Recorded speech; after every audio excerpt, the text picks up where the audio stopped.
आज राजनाथ जी बहुत खुश थे क्योंकि सरकार ने लॉक आउट खत्म कर दिया था और नियमों का पालन करते हुए कहीं भी आने जाने की इजाजत भी दे दी थी। कुछ शर्तों के साथ यातायात भी खोल दिया गया था। लगभग पूरा साल ही निकल गया था। वो बच्चों से नहीं मिल पाए थे। वैसे 4-5 महीने में वो बच्चों के पास शहर घूम आया करते थे। अगर मन हुआ तो कभी कभी 1 महीने में ही चक्कर लगा आया करते थे। मगर इस बार सब गड़बड़ हो गया।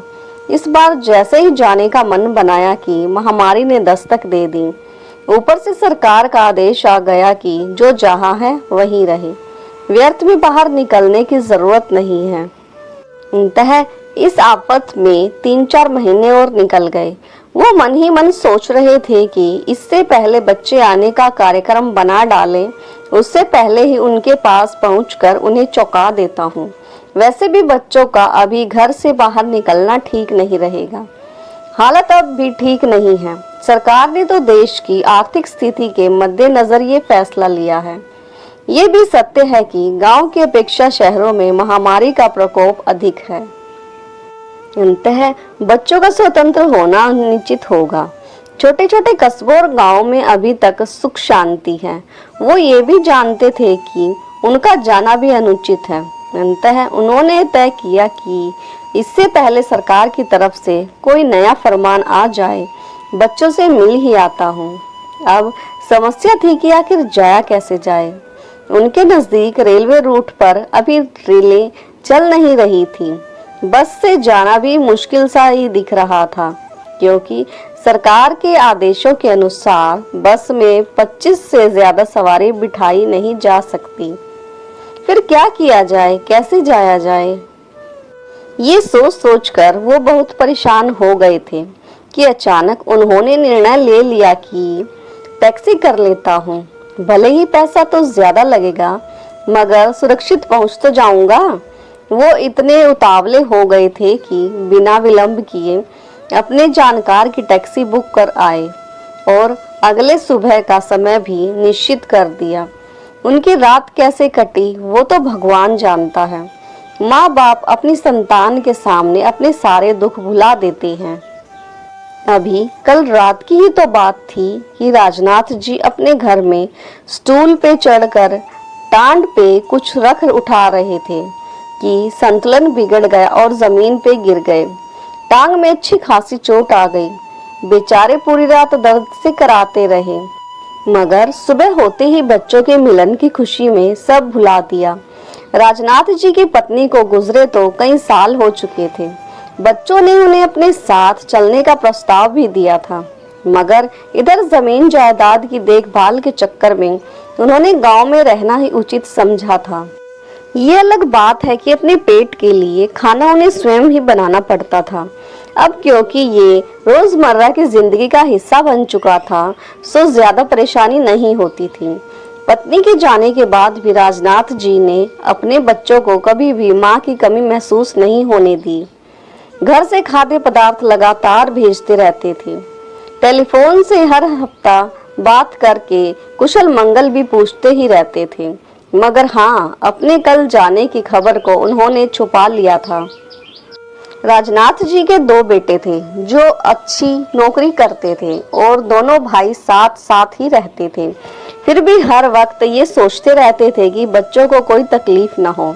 दूसरे दिन समय पर टैक्सी आ पहुंची। राजनाथ जी तो पहले से ही तैयार बैठे थे। न जाने क्या क्या सामान इकट्ठा कर रखा था। मन में आया कि जब टैक्सी से जा ही रहा हूँ और अकेला भी हूँ और फिर भाड़ा भी पूरा देना पड़ेगा, तो बच्चों के लिए कुछ सामान ही लेता जाऊं। अतः दालों से लेकर आटा तक रख लिया था। शाम होते होते राजनाथ जी बेटों के निवास पर पहुंच गए। सामान उतारकर गेट के पास रख लिया और टैक्सी वाले को भाड़ा चुकाकर उसे चलता कर दिया। आखिर राजनाथ जी ने दरवाजे पे लगी घंटी का बटन दबा दिया। सोचे जा रहे थे कि जैसे ही बच्चे बाहर आएंगे दौड़कर गले लगा लूंगा, पोतों को गोदी में लेकर घुमाऊंगा। अचानक दरवाजा खुला। सामने अपने पिता को देखकर बेटा अचकचा रह गया। राजनाथ जी की बड़ी ही व्यग्रता के साथ बेटे की तरफ बढ़े, मगर ठिठक गए। उनके सारे सपने क्षण मात्र में चकनाचूर हो गए थे। सारी सोचें हवा में खो गई थी। बेटा चिल्लाकर पीछे हट गया था और बोले जा रहा था कि पापा जी आप अंदर मत आना, घर में आने से पहले आपको 14 दिन अलग थलग रहना पड़ेगा। मैं अभी हॉस्पिटल में फोन कर देता हूँ, वो लोग आएंगे और आपको ले जाएंगे। आपको 14 दिन उनकी निगरानी में रहना पड़ेगा। अगर सब ठीक ठाक रहा तो घर भेज देंगे, अगर कुछ गड़बड़ निकली तो इलाज चलेगा। राजनाथ जी ठगे से खड़े रह गए। उनका दूसरा बेटा, बहू और पोते भी आवाज सुनकर बाहर आ गए थे। उन्होंने एक नजर सबको देखा। अपनी बेबसी पे उनकी आंखों में आंसू आ गए। वह बोले किसी को फोन करने की जरूरत नहीं है, ये सामान लाया था, अगर उचित समझो तो उठा लेना, नहीं तो यहीं पड़ा रहने देना। कहकर वो एक तरफ तेजी से बढ़ गए। बच्चे चिल्लाते रहे मगर उन्होंने पलटकर नहीं देखा। राजनाथ जी के दिल में एक भयानक तूफान मचल उठा था। क्रोध और विषण्णता के आवेग में उनका चेहरा लाल हो गया था। वो अपने को इतना असहाय और कमजोर महसूस करने लग गए थे कि चलना भी दुर्भर हो गया था। थोड़ा आगे जाकर पार्क में पड़ी बेंच पर बैठ गए। काफी देर तक हाथों से अपने चेहरे को छुपाए बैठे रहे। अंधेरा बढ़ रहा था, मगर जिसके दिल में अंधेरा ही अंधेरा भर चुका हो, उसको बाहर के अंधेरे का आभास भला क्या होगा। उनका मन बेहद अशांत था और मानसिक उथल पुथल की अधिकता के चलते स्थिर होकर बेंच पर लेट गए। जाने कितनी देर तक वो यूं ही पड़े रहे। काफी देर के बाद कुछ संयम हुआ और आह भरते हुए बोले, हे भगवान, आज मुझे ये दिन ही देखना था। आज बहुत दिनों के बाद अचानक उन्हें पत्नी की याद आ गई। वो बोले, देखा तुमने, आज तुम्हारी संतान ने हमारे प्यार का कैसा सिला दिया है।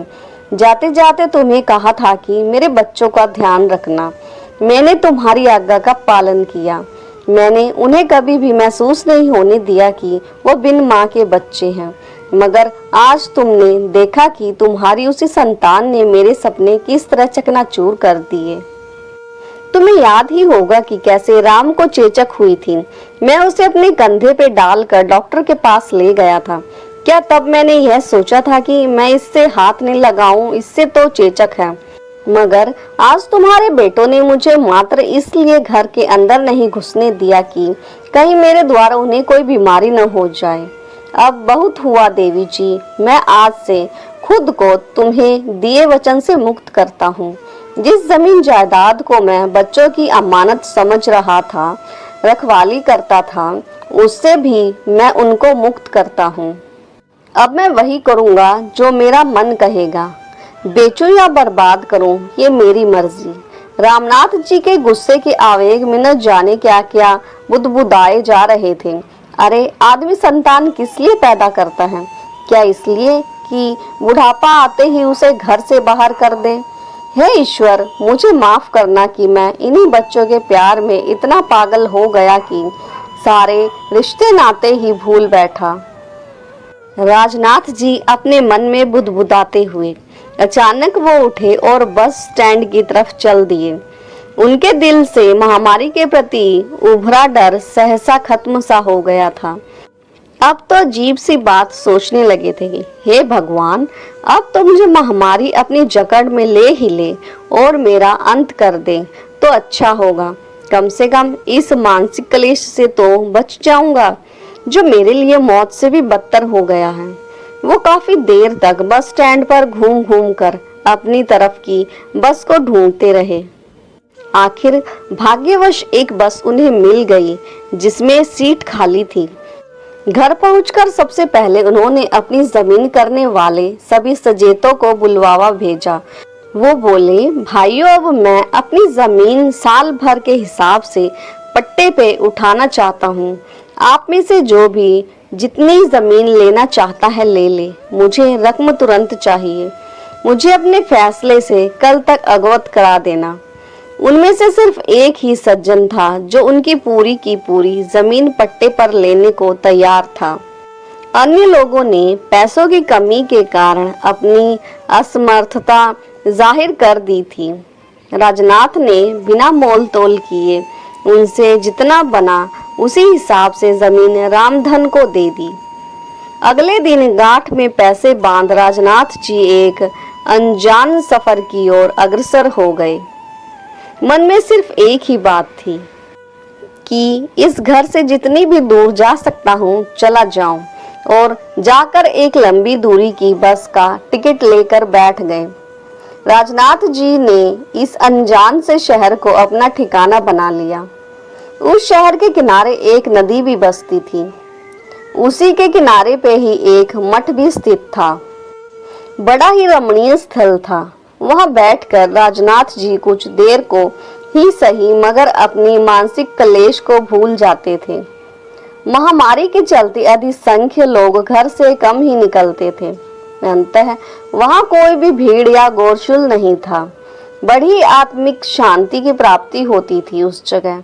राजनाथ जी रोज सुबह शाम आकर घंटों बैठे रहते थे और अपने वैरागी मन को शांत करने की चेष्टा में लगे रहते थे।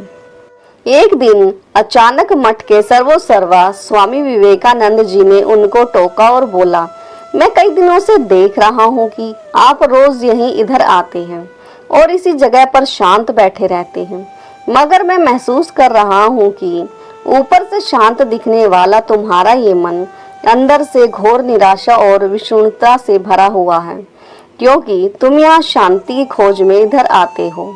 तो क्या मैं जान सकता हूँ कि तुम्हारी मानसिक उथल पुथल का कारण क्या है? शायद मैं तुम्हारी कुछ मदद कर सकूं। राजनाथ जी ने कुछ देर सोचा और फिर अपनी मनोदशा का संक्षिप्त विवरण स्वामी विवेकानंद जी को बता दिया। स्वामी विवेकानंद जी मुस्कुराए और बोले, तुम मोहवश अब तक उनके लिए जान देते रहे, अपनी दौलत लुटाते रहे, जिसको जरूरत ही नहीं। सच कहूं तो वो इसके हकदार भी नहीं थे। सही माने में उस इंसान को उसकी मदद करनी चाहिए जिसको जरूरत हो।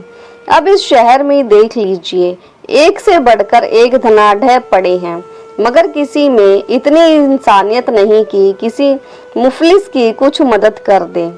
वो अपनी विलासिता के ऊपर तो व्यर्थ में धन बर्बाद कर सकते हैं, मगर किसी गरीब को एक फूटी कौड़ी भी नहीं दे सकते।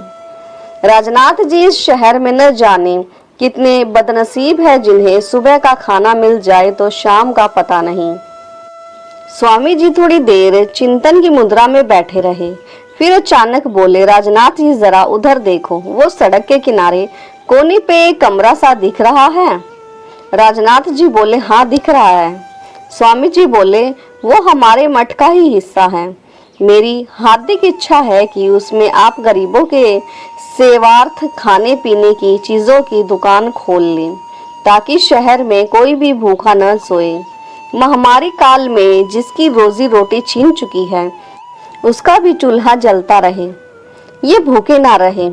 इस कार्य में तुम्हें मानसिक शांति भी मिलेगी और दुनिया तुम्हें इज्जत भी बख्शेगी। राजनाथ जी, अब आप ऐसे लोगों का सहारा बनो जो बेसहारा हैं। हाँ, एक बात सोचने वाली ये है कि दुनिया बड़ी ही अजीब है। यदि तुमने ये प्रसारित और प्रचारित किया कि यहाँ गरीबों के लिए मुफ्त राशन मिलता है, तो मीलों लंबी लाइन लग जाएगी और जिसके सेवार्थ से दुकान खुलेगी वो वंचित रह जाएंगे। हमारा उद्देश्य ही विफल हो जाएगा। अंततः मुफ्त की नहीं, उधार की करिए। ये अलग बात है कि हमारी तरफ से उन्हें मुफ्त ही राशन दिया जाएगा। कोई उधार चुकाना चाहता है तो भी ठीक है, अगर नहीं कर पाता है तो भी ठीक है। वैसे मुझे विश्वास है कि गरीब ईमानदारी से कोशिश करते हैं। राजनाथ जी खुश होते हुए बोले, स्वामी जी, मुझे रास्ता दिखाने के लिए आपका बहुत बहुत धन्यवाद। मैं अपनी सारी जमा पूंजी लगा दूंगा। आप समझ लीजिए कि 2-3 दिन में इस शुभ कार्य का श्री गणेश हो जाएगा। राजनाथ जी की मनोमन की मुराद पूरी हो गई थी। वे बहुत प्रसन्नचित दिख रहे थे। दिल का भारीपन सहसा विलुप्त हो गया था। 2-3 दिन में ही बड़े ही विधि विधान के साथ दुकान का श्री गणेश हो गया। मठ के साधु संतों ने धार्मिक अनुष्ठान कर दुकान का उद्घाटन किया। दुकान के बोर्ड पे लिखवाया गया था कि किसी का परिवार भूखा ना रहे। जिसके पास काम नहीं, अपने परिवार हेतु राशन यहाँ से ले जा सकता है। पैसा आज नहीं तो कोई बात नहीं, ये दुकान बिना किसी लाभ के आपकी सेवा में तत्पर है। कृपया महामारी के लिए निर्देशित नियमों का पालन करें। देखते देखते मठ वाली दुकान इतनी मशहूर हो गई कि केवल गरीब ही नहीं, धनाढ्य भी राशन इसी दुकान से खरीदने लगे। फर्क सिर्फ इतना था कि वे हजारों के सामान के 2000 देते थे। उनका मंतव्य था कि किसी बहाने इस शुभ कार्य में उनका भी कुछ योगदान हो जाए। राजनाथ जी ऐसे लोगों का हिसाब अलग से रखते थे। ये एक तरह से अच्छा ही था, क्योंकि राजनाथ जी ने अब तक अपनी सारी जमा पूंजी लगभग 18 लाख लगा दिए थे। अंततः ऐसे सहारों से दुकान पर सामान की कमी नहीं होगी। स्वामी जी ने ठीक ही कहा था कि मुफलिस मजबूर तो हो सकता है मगर बेईमान नहीं हो सकता। ये जानते हुए भी कि अगर उधार चुकता न भी किया तो भी हमें राशन मिलना बंद नहीं होगा, लोगों ने धीरे धीरे उधार चुकाना भी शुरू कर दिया था। धनाढ्य लोगों ने मठ की इस पहल के चलते दिल खोलकर दान देना शुरू कर दिया था। मठ ने दुकानदार के बराबर में एक स्टोर का भी निर्माण कराया था। महीनों गुजर गए। राजनाथ जी मठ में ही सोकर रातें गुजारते रहे। बड़ा ही सुकून महसूस करते थे। अपने वास्ते उन्होंने कोई कमरा वगैरह भी किराए पे नहीं लिया था। ये बात भी शहर भर में चर्चा का विषय बन गई थी। उनके पारिवारिक जन एवं किसी अन्य लोगों भी कानों कान खबर नहीं थी कि राजनाथ जी कहाँ हैं और कैसी हालत में हैं और क्या करते हैं। खेती का पैसा पट्टेदार द्वारा एक खाते में डाल दिया जाता था। उन्होंने अपना फोन नंबर भी बदल दिया था, जिसका पता उनके पट्टेदार के अतिरिक्त किसी को भी नहीं ज्ञात नहीं था। उन्होंने पट्टेदार को भी सख्त हिदायत दे रखी थी कि किसी को ये नंबर देने की जरूरत नहीं है। आज ही पट्टेदार रामधन का फोन आया। उसने बताया कि आपके बड़े बेटे को महामारी ने ग्रसित कर लिया है, वो आजकल हॉस्पिटल में है। भगवान की कृपा से छोटे बेटे बच्चों और बहुओं का टेस्ट नेगेटिव आया है। फिर भी उन्होंने 14 दिन के लिए घर पर ही बंधक बना रखा है। आज आपके छोटे बेटे का फोन आया था। वो आपके बारे में पूछ रहा था। मैंने साफ कह दिया, भाई मुझे उनके बारे में कुछ भी ज्ञात नहीं है। राजनाथ ने पूछा, उसे महामारी कैसे हो गई? दोनों भाई तो घर से ही काम करते थे और घर पे ही किसी को आने जाने नहीं देते थे, न किसी के घर जाते थे। रामधन ने बताया, साहब छोटा बेटा बता रहा था कि आजकल सप्ताह में 2 दिन ऑफिस जाना पड़ रहा है। शायद इसी कारण ये आफत लग गई होगी। चलो ठीक है, धन्यवाद कहकर राजनाथ ने फोन काट दिया। राजनाथ अगर पिता न होते तो जरूर सोचते कि बाप का तिरस्कार करेंगे तो ऐसा ही भुगतेंगे। फोन सुनने के बाद वो काफी बेचैन हो गए थे। रह रह कर अपनी पत्नी की बातें उन्हें याद आ रही थी। वो कहा करती थी कि बाप बाप होता है और माँ माँ होती है। माँ कभी अपने बच्चों को नहीं छोड़ सकती, मगर बाप का कुछ पता नहीं होता। उन्हें कहा था कि मेरे बाद मेरे बच्चों का साथ मत छोड़ना। अचानक रामनाथ जी के भाव बदल गए। मैंने उन्हें कहा छोड़ा, उल्टा उन्होंने मुझे छोड़ दिया। उन्होंने ही मुझे देश निकाला दे दिया। मैं क्या कर सकता हूँ? उस दिन सचमुच उनका जी नहीं लग रहा था। रह रह कर उन्हें अपने तैश में आना याद आ रहा था। काश जरा भी संबंधों को अलग रख वास्तविकता और बच्चों की मजबूरी पर भी विचार किया होता तो इतनी मानसिकता क्यों सहन करनी पड़ती। वो भगवान से प्रार्थना करने लगे, हे भगवान, अगर दंड देना ही है तो मुझे दो। मेरे बच्चों पर आँच नहीं आनी चाहिए। उनका मन नहीं माना तो उन्होंने रामधन को फिर से फोन मिला दिया और कहा, भाई आप लगातार बच्चों के संपर्क में रहना और मुझे सूचित करते रहना। उधर से हाथ जी की आवाज आई और फोन कट गया। और एक दिन दुकान का सारा भार मठ के ऊपर छोड़कर रामनाथ जी ने गुरु वस्त्र धारण कर लिए और हार्दिक रूप से भगवत जन में लीन हो गए। उसी दिन पट्टेदार को फोन करके बता दिया कि भाई रामधन, मुझे अब पैसों की जरूरत नहीं रही, तुम बच्चों को बुलाकर उन्हें दे देना और आज के बाद वो जैसा चाहे करें, मुझे कोई भी सरोकार नहीं होगा। सालों गुजर गए। महामारी ने भी धीरे धीरे विदा ले ली थी। मगर मठ वाली दुकान आज भी हर गरीब की सेवा में तत्पर थी। अब राजनाथ जी स्वामी राजनाथ जी हो गए थे। उनका दैनिक क्रियाकलाप भी बिल्कुल बदल गया था। सुबह शाम पार्क में टहलने जाते थे, बाकी समय भगवान की स्मृति में लगा देते थे। एक दिन वो हो गया जिसकी किसी ने भी कल्पना भी नहीं की होगी। वो रोज की तरह शाम को पार्क में टहल रहे थे कि अचानक दौड़ने लगे। 1-2 साल का बच्चा जो अपनी माँ के साथ पार्क में आया हुआ था, पूरी तन्मयता के साथ दौड़ रहा था। उसकी माँ उसे रोकने के लिए आवाज लगाए पीछे दौड़ रही थी, मगर बच्चा आनंद मग्न होकर माँ को मुड़ मुड़ कर देख लेता और फिर से भागने लगता। माँ उसका पीछा किए जा रही थी। अचानक स्वामी राजनाथ जी दौड़ते दौड़ते उस बच्चे के पास पहुंचे और अविलंब बच्चे को गोद में उठा लिया। तभी एक भयंकर सर्प ने अपना काम कर दिया था। वो बच्चे का तो कुछ भी नहीं बिगाड़ पाया था, मगर स्वामी जी के पैर में डस लिया था। सर्प तो अपना कार्य निभा कर सरक लिया, मगर स्वामी राजनाथ जी लड़खड़ा कर बैठ गए। दौड़ती हुई माँ पहुंची तो स्वामी जी ने बच्चे को उनकी माँ के सुपुर्द कर दिया। पूरे पार्क में हड़कंप मच गया। स्वामी राजनाथ जी बोले, जा माई खुश रह, आज तेरे बेटे की जिंदगी का आखिरी दिन था। तेरा बेटा कितना प्रसन्न होकर अपनी मौत की तरफ दौड़ा जा रहा था। मेरा मन ये सोचकर कितना क्रंदन करने लगा कि अगले पल ही इस हंसती खेलती जिंदगी का अंत होने वाला है, मगर ईश्वर ने मुझे पंख लगा दी और पहुंच गया काल से टकराने के लिए। जा माई, तेरा ये बेटा 100 वर्षों तक जिएगा, कोई कष्ट इसे छू भी नहीं सकता। इसके जीवन में हमेशा खुशियां ही खुशियां बिखरी रहेंगी। माई, तेरे बच्चे पर ईश्वर की परम कृपा है। उस ईश्वर को हमेशा याद रखना, वही है असली करता धरता, हम तो मात्र माध्यम हैं।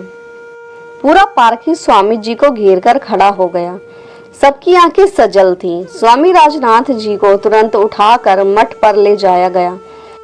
वो एक पेड़ के तने से टिक कर बैठ गए। उनका पूरा शरीर नीला पड़ गया था। ये तो ऊपर वाले की मेहरबानी थी कि अब भी वो बोल रहे थे। अचानक उन्होंने हाथ जोड़कर सभी को अभिवादन किया और सदा सदा के लिए संसार छोड़कर विदा हो गए। पूरे शहर में गम की लहर दौड़ गई। बाजार तक बंद हो गए। जिसने भी सुना वो सब काम छोड़ छाड़ कर मठ की तरफ दौड़ पड़ा। स्वामी विवेकानंद, जिन्होंने राजनाथ जी को गरीबों की सेवा का मंत्र दिया था, लोगों की भीड़ को नियंत्रित करने की कोशिश कर रहे थे, सभी से शांति बनाए रखने का आग्रह कर रहे थे। वो बोले, मित्रों, एक सच्चा कर्मयोगी दयालु महात्मा इस दुनिया से चला गया। मुझे गर्व है कि उन्होंने मुझे अपना गुरु माना था, मगर आज उनकी तरफ से मुझे जो गुरु दक्षिणा मिली है शायद किसी भी गुरु को नहीं मिली होगी। उन्होंने अपना जीवन देकर एक गरीब विधवा के घर के चिराग को बुझने से बचा लिया। मैं 100 जन्म भी लूंगा तब भी मुझे ऐसा शिष्य नहीं मिलेगा। तभी राजनाथ जी वाला फोन बज उठा। वो फोन विवेकानंद जी के हाथ में ही था। उन्होंने फोन उठाया और बोले, नहीं भाई, मैं राजनाथ नहीं बोल रहा हूँ। आप कौन? उधर से आवाज आई, मैं राजनाथ जी का बड़ा बेटा मदन बोल रहा हूँ। माफ करना बेटा, आपने अपने पिता को याद करने में बहुत देर कर दी। वो महामानव आज इस दुनिया के सारे रिश्ते नाते को तोड़कर सदा सदा के लिए इस संसार से चला गया। उनका पार्थिव शरीर मेरे सामने है। पूरा शहर आपके पिता के दर्शनार्थ इकट्ठा हो गया है। क्या कहा? ठीक है, अगर आ सकते हो तो चले आओ, मगर इतना ध्यान रखना कि उनका अंतिम संस्कार कल ब्रह्म मुहूर्त में कर दिया जाएगा। अगर समय से पहुंच गए तो तुम्हारा भाग्य, अन्यथा माफ कर देना। हाँ, पता लिखो, कहकर स्वामी जी ने पता लिखा दिया और फोन काट दिया। शहर का बच्चा बच्चा दर्शनों के लिए ललायित था। अंततः तय किया गया कि यहाँ दर्शन का कार्यक्रम समाप्त होने के उपरांत राजनाथ जी के पार्थिव शरीर को ध्यान मुद्रा में बिठाल कर सारे शहर में घुमाया जाएगा। राजनाथ जी ने स्वप्न में भी नहीं सोचा होगा कि एक गांव का किसान इस तरह जनता की आंखों का तारा और पूजनीय बन जाएगा। बेचारे गरीब गुरबा लोग, जिनके लिए रामनाथ जी ने अपना सब कुछ कुर्बान कर दिया। अपने मसीहा को एक नज़र देखने के लिए बड़ी बेसब्री से साथ लाइन में लगे हुए थे। मठ ने उनके लिए विशेष व्यवस्था की थी। लोग सोच रहे थे कि अगर मौत हो तो इतनी ही शानदार होनी चाहिए। आधी रात हो गई मगर कोई भी शहरवासी टस से मस नहीं हुआ। सुबह के 2 बजे होंगे कि एक टैक्सी आकर मठ के गेट पे रुकी और उसमें से राजनाथ जी के बेटे, बहुएं और पोते उतरे। रात के इस वक्त भी इतनी भीड़ देखकर पूरा परिवार हैरत में था। उन्होंने पास खड़े एक व्यक्ति से स्वामी विवेकानंद जी के बारे में पूछा। उसने इशारे में बता दिया। पूरा परिवार उधर चल दिया। सभी ने उनके चरण स्पर्श किए और अपना परिचय दिया। ओह, इतना कहकर स्वामी जी उनको लेकर राजनाथ जी के पार्थिव शरीर के पास ले गए। वो अब भी योग मुद्रा में विराजमान थे। सारा परिवार उनके पैरों पर गिर पड़ा। हमें क्षमा करना पिताजी, हमारी जरा सी मजबूरी में की गई भूल की इतनी बड़ी सजा दी आपने। पिताजी, उस दिन अगर मैं फोन न करता तो तुरंत ही कोई पड़ोसी कर देता। हालत ही इतने खराब थे कि किसी के मन में किसी के प्रति कोई श्रद्धा ही नहीं बची थी। आपने तो हमसे इतनी बड़ी दूरी बना ली कि हमको अपना फोन नंबर तक नहीं दिया। कल शाम में बहुत बेचैन था, न जाने मुझे क्या हो गया। मैंने रामधन को फोन किया और बहुत सी अनुनय विनय की, तब जाकर उन्होंने मुझे आपका नंबर दिया। मगर अफसोस कि मैं आपको श्रीमुख से 2 शब्द भी नहीं सुन सका। मदन को लगा कि पापा कान में कह रहे हो, बेटा मैंने तो तुम्हें बहुत पहले ही माफ कर दिया था। बेटा, ऊपर वाला जो करता है वो अपने हिसाब से करता है। उसके मन में कुछ और ही था। अंततः मुझे यहाँ ले आया। सदा खुश रहो, यही मेरा आशीर्वाद है। माँ के सपनों को साकार करते रहना, यही मेरी कामना है। अचानक मदन उठा और विवेकानंद जी के चरण स्पर्श करते हुए उपस्थित जन सैलाब को संबोधित करते हुए बोला, मित्रों, हमने भी अपने पिता का संस्कार पाए हैं। सिर्फ सरकारी दखलंदाजी के चलते मेरे पिता मुझसे नाराज हो गए थे। आप लोगों को ताज्जुब होगा कि जिस महामारी के कारण मैंने अपने पिता को खो दिया, उसी महामारी के कारण मुझे महीनों हॉस्पिटल में रहना पड़ा। पिता का ही आशीर्वाद था कि मैं बच गया और आज आपके समक्ष हूँ। शहर में घुसते ही लोगों ने मेरे पिता के बारे में संक्षिप्त में सब कुछ बता दिया था। मैं अपने पिताजी आदरणीय स्वामी विवेकानंद जी एवं आप सब के समक्ष घोषणा करता हूँ कि पिताजी की पूरी जायदाद से प्राप्त रकम हर वर्ष मठ के खाते में जमा की जाती रहेगी, ताकि गरीबों की उनकी अपनी दुकान सदा सदा चलती रहे। हम दोनों भाई कभी भी उस जायदाद से एक पैसा भी ग्रहण नहीं करेंगे। हमारे परिवार की तरफ से अपने पिता के लिए यही श्रद्धांजलि है। भले ही आज स्वामी राजनाथ जी पंचतत्व में विलीन हो चुके हैं, मगर उनकी कीर्ति, उनका नाम सदा सदा हर किसी की जुबान पर थिरकता रहेगा। स्वामी विवेकानंद ने मदन को अपने गले लगा लिया। विवेकानंद जी ने कहा, जीते जी ना सही, मरने के बाद तुम्हारे पिता को तुम दोनों पर गर्व जरूर होगा। दोस्तों, यह कहानी आपको कैसी लगी? आप मुझे अपनी राय कमेंट बॉक्स में ज़रूर दीजिएगा। वीडियो को लाइक, शेयर और सब्सक्राइब करना ना भूलें। मिलते हैं एक और नई कहानी के साथ। तब तक के लिए धन्यवाद।